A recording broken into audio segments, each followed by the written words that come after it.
안녕하세요. 저는 올해 67살이 된 남자입니다. 여러분들도 오늘처럼 이렇게 비가 추적추적 내리는 날이 되면 떠오르는 사람이 있나요? 저는 딱 한 사람이 있습니다. 그 사람은 바로 제 첫사랑이자 끝사랑인 한 여자예요. 오늘 그 얘기를 한번 해보려고 합니다. 저는 집이 부유했어요. 어느 정도였냐면 집에 따로 가사일을 하시는 아주머니가 있으실 정도였죠. 게다가 외동아들이었습니다. 저는 배우고 익히는 것에도 욕심이 많았던 사람이었는데 저희 부모님은 그 모든 것을 제게 지원해 주셨어요. 제 아버지는 작은 회사를 하나 운영하고 있으셨거든요. 그렇다고 제게 회사 경영을 물려받으라 하시진 않으셨고 감사하게도 하고 싶은 일을 하며 살라고 해주셨죠. 당시 저는 예술에 관련하여 공부하고 있었고 저희 부모님은 제게 유학을 권유했습니다. 저는 당연히 수락했고요. 저희 부모님은 외국에서 혼자 살 제 걱정에 한국에 있는 회사를 정리하셨어요. 그리고 저와 함께 외국으로 건너오셨죠. 저는 그렇게 부모님의 커다란 사랑 아래에서 열심히 했습니다. 그렇게 고등학교 시절에 한국을 떠나 원하는 예술 공부를 몇 년 동안 하고 저와 부모님은 다시 한국으로 돌아왔죠. 부모님이 사업을 정리하셨어도 가지고 계셨던 재산이 꽤 되셨기에 먹고 사는 걱정은 필요하지 않았습니다. 한국으로 돌아와 군대도 갔다 오고 하면서 28살이란 나이에 첫 직장을 가질 수 있게 되었죠.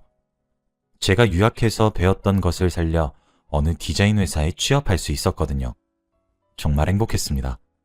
제가 원하는 일을 하고 산다는 것이 이런 건가 싶을 정도로 하루하루가 만족감이 넘쳐 흐르고 그랬어요. 그렇게 살던 어느 날 저희 팀에서 직원 하나를 뽑게 되었습니다. 그게 그 사람과의 인연 사이의 첫 단추였죠. 새로운 여직원은 참 꼼꼼한 사람이었어요. 웃을 때마다 쏙 들어가는 보조개가 귀여운 사람이었죠. 온갖 자비를 담당하면서도 항상 웃음을 잃지 않는 사람이었습니다. 나이는 저보다 1살 어렸어요. 하루는 복사기에 종이가 걸렸던 건지 뭔지 기계 앞에 끙끙거리고 있더라고요. 그걸 도와주면서 말을 트게 되었어요. 그 사람은 참 꼼꼼한 사람이었지만 자세히 관찰해보면 종종 엥? 하는 아주 쉽고 간단한 실수를 종종 하곤 했죠. 완벽한 줄 알았던 사람이 실수를 하니 오히려 인간적으로 보였고 더 나아가 귀엽기까지 하더라고요. 이게 콩깍지인가 싶었습니다. 그런 일이 생기면 그 사람도 제게 도움을 청하러 찾아왔고 저도 먼저 찾아가서 몇 번 도와준 적이 있어요.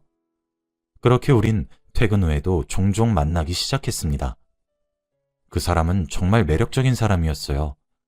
저와 달리 계약직 말단 직원이라 불평을 많이 하면서도 항상 미소를 잃지 않았고 긍정적인 사람이었죠. 그렇게 매력적인 사람에게 제가 빠지지 않을 수 없었어요.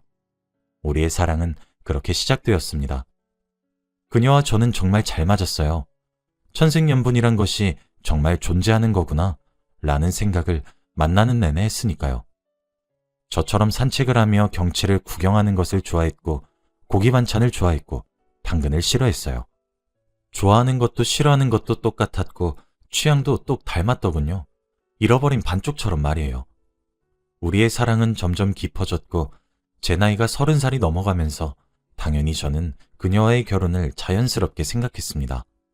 제 미래에 그녀가 없다는 사실은 존재할 수 없었거든요. 그렇게 전 그녀에게 프로포즈를 했어요. 석양이 지는 바닷가를 함께 걸어가다가 바지 주머니에 반지 케이스를 꺼내 결혼해달라고 했죠. 감동받은 그녀는 그 자리에서 펑펑 울더라고요. 그렇게 우린 행복할 줄 알았습니다. 그런데 그녀가 어두운 표정으로 말을 하더라고요. 저와 결혼할 수 없을 것 같다고요. 저는 당최 이해할 수 없었죠. 감동받아서 운 것은 확실한데 왜 결혼을 하지 못하는지 의아하잖아요. 그래서 그녀에게 이유를 말해달라고 애걸했습니다. 근데 그때 그녀가 말해주더군요. 가정환경이 많이 어렵다고요. 알고 봤더니 그녀의 부모님이 그녀가 어렸을 적에 누명을 쓰고 모든 재산을 잃었다고 합니다. 원래 그녀의 아버지는 친구와 사업을 함께 동업으로 하시고 계셨는데 그 친구란 분이 그녀의 아버지 뒤통수를 쳐서 배신하고 모든 것을 들고 날랐대요. 거기에 그치지 않고 친구 아버지께 횡령죄 등 다양한 죄목을 뒤집어 씌웠다고 하더라고요. 다행히 혐의가 없어 풀려났지만 그래도 그녀의 아버지 눈앞에 남은 것은 수십억 원의 빚들 뿐이었다고 합니다. 그래도 대부분은 가진 것들과 남은 것들을 모두 팔아 갚았지만 그래도 다 갚지 못해 그날까지 갚고 있다고 했습니다. 이제 남은 빚이 1억뿐이라고 말하면서요. 자기네 집엔 그래서 아무런 재산도 없다고 하더군요. 모두 빚을 갚는 데 쓰이고 있고 쓰일 것이라고. 그런데 빚을 다 갚아도 자기네 집은 남는 것이 없어 자기네 부모님 노후엔 어떻게 해야 되겠냐고 그러면서 막 울어요. 자긴 불쌍한 부모님 저버릴 수 없고 결혼한다면 집안의 빚은 평생 책임져야 할 사람은 바로 저라고 그러니 우리 결혼은 못하게 될 것 같다고 하면서 펑펑 웁니다. 진짜 어떤 놈인가 얼굴 좀 보자 싶었어요. 얼마나 잘난 놈이길래 이 여자에게 잔인한 현실을 안겨주나 싶었죠. 그렇게 천인공노할 죄를 짓고 어디 가서 떵떵거리고 살고 있을 생각을 하니 피가 거꾸로 치솟는 기분이었습니다. 저는 그렇게 우는 그녀에게 말했어요. 걱정 마요, 정희 씨. 우리 집이 돈이 많아. 내가 당신도 당신네 집도 도울게.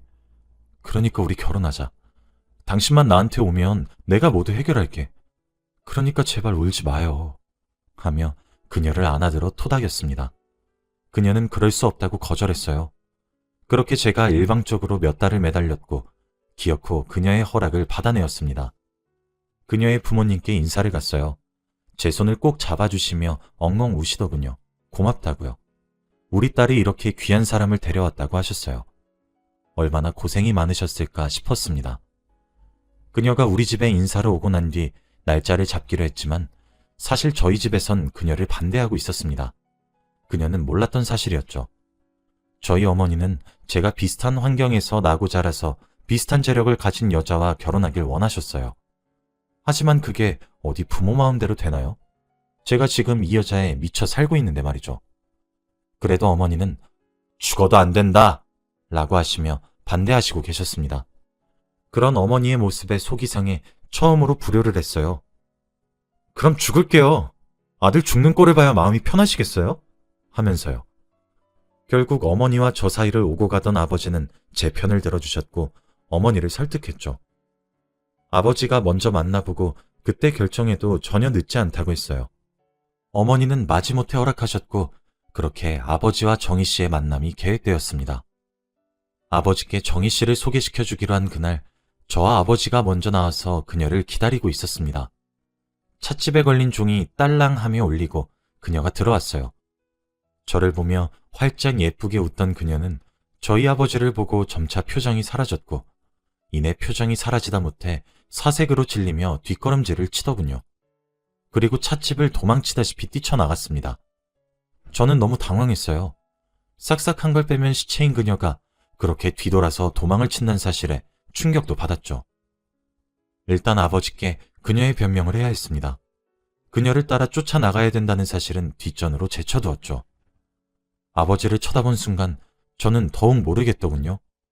왜 그녀가 우리 아버지의 얼굴을 보고 사색이 되어 뛰쳐나가게 된 건지 말이죠. 그런 그녀를 버릇없다 윽박지르지 않고 왜 덩달아 아버지의 얼굴 또한 사색이 된 건지 아무것도 모르겠습니다. 아버지는 찻집을 뛰쳐나가 주위를 두리번거렸어요. 정희 씨를 찾는 듯 했죠. 저는 아버지를 쫓아나가 왜 그러시냐고 걱정스레 물었어요. 아버지는 아무것도 아니다. 다음에 얘기하자꾸나 하시며 집으로 돌아가시더군요. 사실 저도 머릿속에 정희 씨에 대한 걱정밖에 없어 대충 알겠다 하고 배웅했습니다.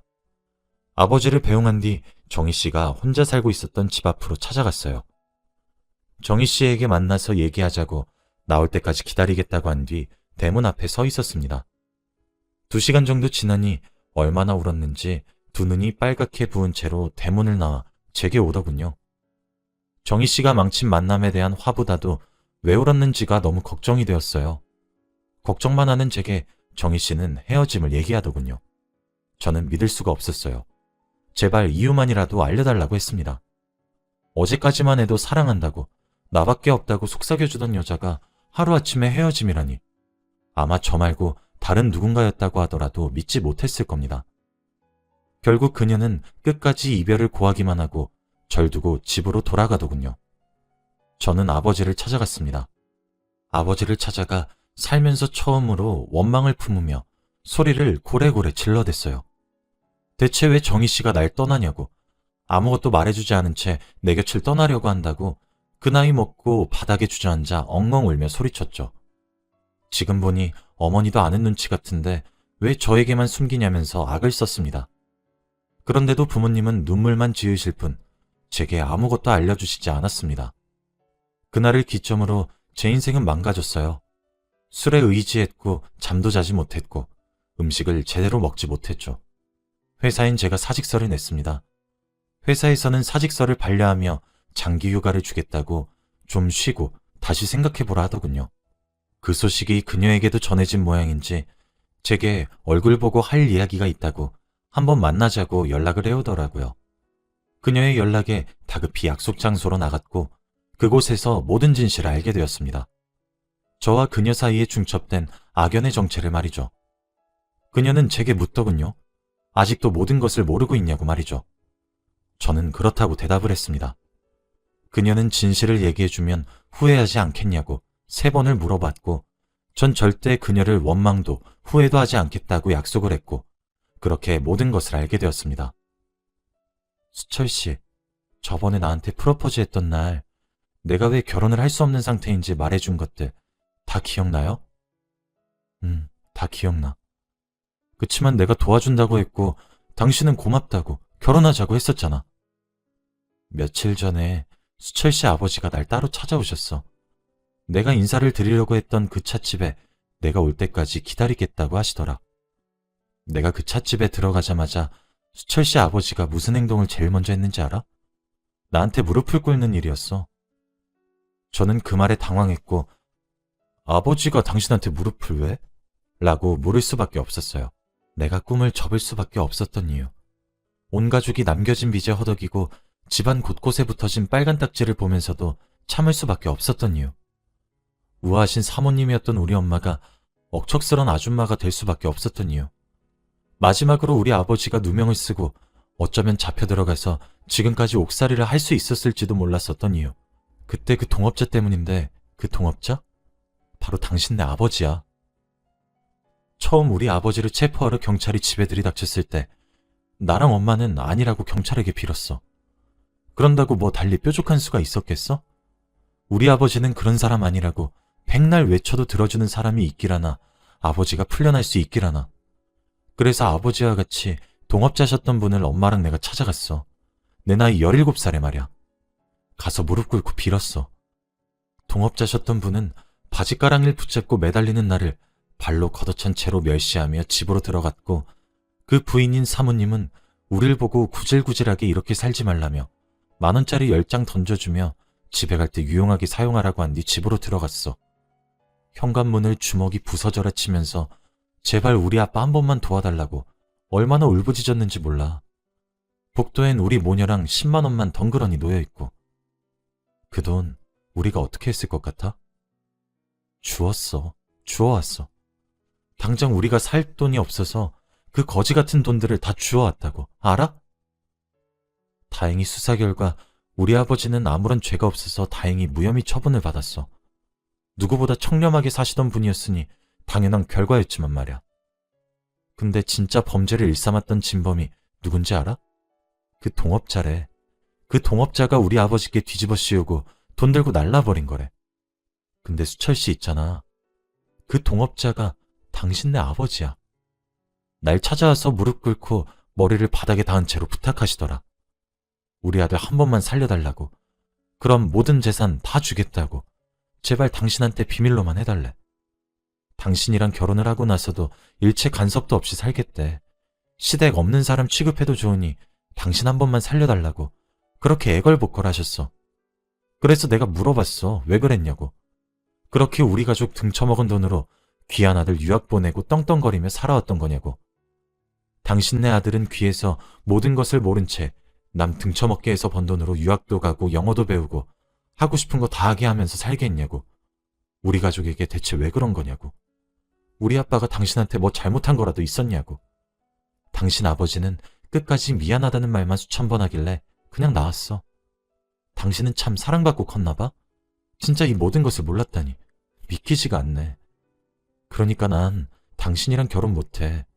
내가 당신이랑 결혼할 수 없는 이유가 생겼어. 저는 그녀가 이야기를 하는 내내 입이 다물어지지 않았어요. 그녀는 그렇게 이야기를 하고 난 이후 돌아서서 나가더군요.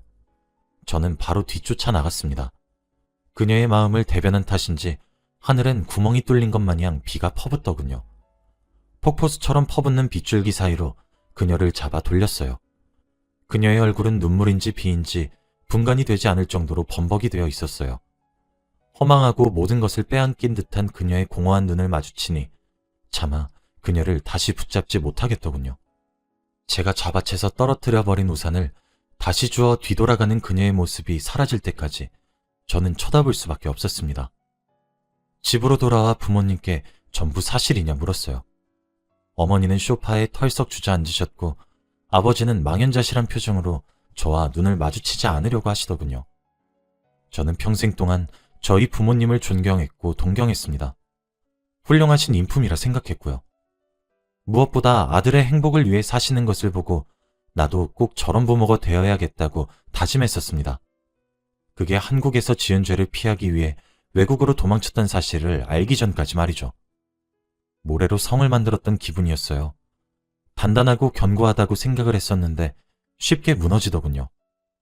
저는 아들 없는 셈 치고 살아달라고 말을 한 뒤 그 길로 집을 나왔습니다. 제가 나가고 난 이후 아버지는 그녀의 집에 남은 빚을 다 청산하고 경찰서로 가서 모든 죄를 뒤늦게나마 시인하셨고 어머니 또한 은닉을 도와주었다는 이유로 처벌을 받으셨습니다. 그녀에게 위로가 되지 않을 수 있겠지만 저는 제 명의로 증여받았던 건물 2채를 그녀의 명의로 돌려주었어요.